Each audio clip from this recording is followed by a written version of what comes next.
morning, everybody. It's great to see you all and great to be in Abu Dhabi. First and foremost, I have to congratulate the Indiaspora team. And I know it's that small and mighty team, but if you would join me one more time in giving that team a big, big round of applause.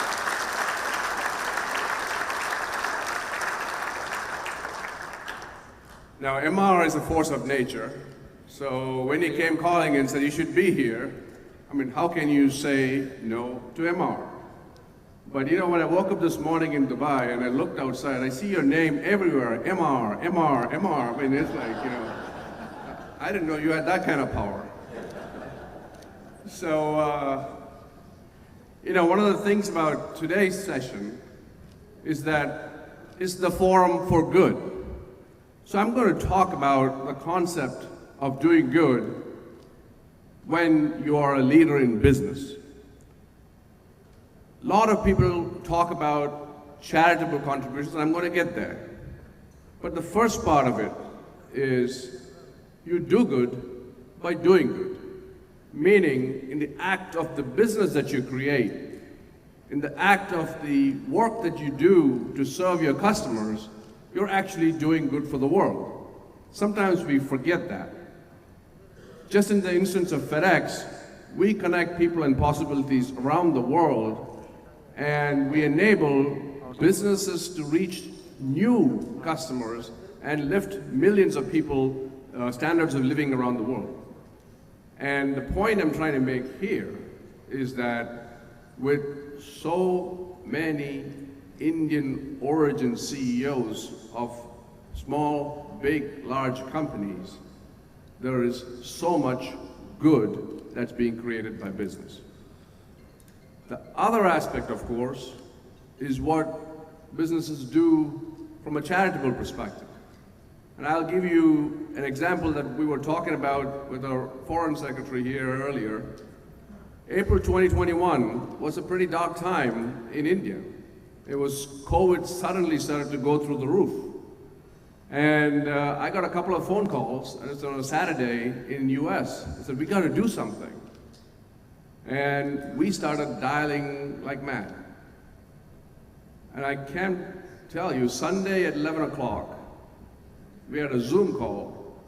I think there was 60 of the Fortune 100 CEOs on that phone call. And I couldn't believe it. I was, in hindsight, now I know that all those companies have their crown jewels in India. And the next day, Monday, was a repeat of that phone call. Now it included the US Secretary of State. So the question to the Indian government at that time was, what do you need? It was oxygen, oxygen, oxygen. And so people went scrambling, trying to find where to get oxygen. A lot of money was donated.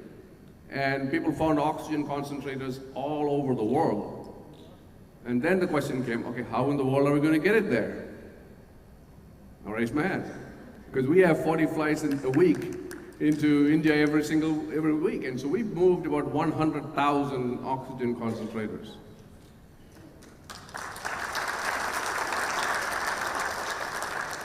There was one particular phone call I will never forget that Friday night.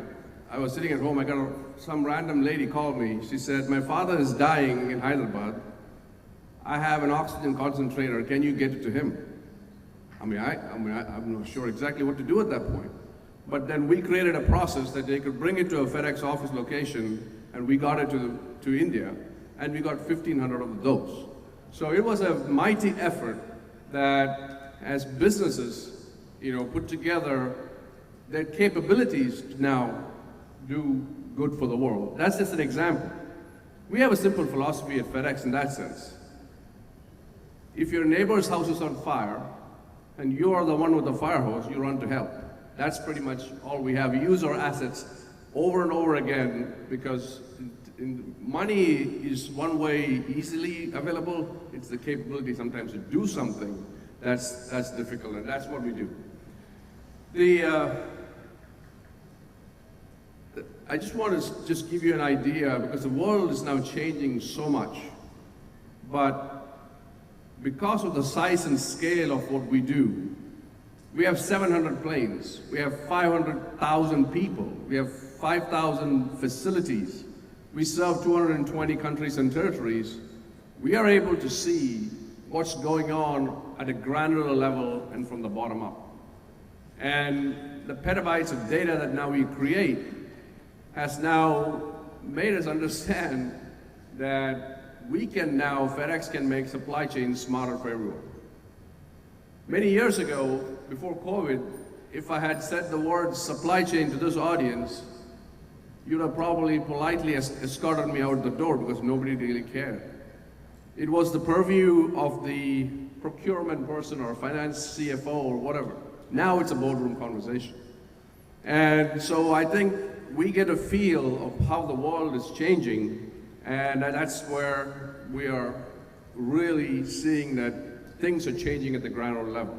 And the reason I bring it up is because the role for India is very, very important. You all might know that India represents about 2.8% of global manufacturing. 2.8. The opportunity for Indian manufacturing to double in the next few years is very real. And I think there is that dynamic. A lot of companies that I know are looking to find ways to expand in India. And it's going to be an interesting time over the next 5 years as to how that plays out. And personally, I work on several things, but I see the picture from, uniquely, I'm on the board of the BRT in the United States. I'm the chairman of the US-China Business Council. I'm the vice chairman of the US-India Strategic Partnership Forum. I don't think there's one person who connects all the three dots. And so I just see this dynamic being played out. Make no mistake, every one of them is interconnected. So I just see it right now that there's a huge opportunity for India. I see it in our business. Our business grew 50% in the last year. We launched a new flight last year out of Bangalore. It was full day one. I've never seen anything like that. So I think there's, sense of optimism and real change that I can see in India. Now, I'm going to put it all together back up and then talk about the role of Indiaspora again. It's a dynamic world. Things are changing dramatically as we speak. The supply chain patterns are changing and evolving. Indian economy, as Vivek pointed out, could be number 3 in the world by 2030. So that's going on. The role of India in the world is only going to increase, and we will see that play out. The role of the Indian community, or Indiaspora as you would, is then becomes an even more important thing. And as different walks of life, people are represented, the influence continues to only increase. So now, with this forum, I urge you that the ecosystem that the Indiaspora has now created with this community, make 1 + 1 10. Because MR used the word connections. I think it's that ecosystem that we are now talking about here. How do we connect in a way that makes us more sustainable, especially in an environment where I see that the opportunity for India, for the Indian community, and the Indian diaspora is just only increasing. So I think this is a particularly important time. I think it's a very good time to launch something of this forum here, but I see that it is the ground floor of what it could become. And the ecosystem of this forum and the connections that you make, let's make it all a big force for good. Thank you very much, and wish you the best of luck.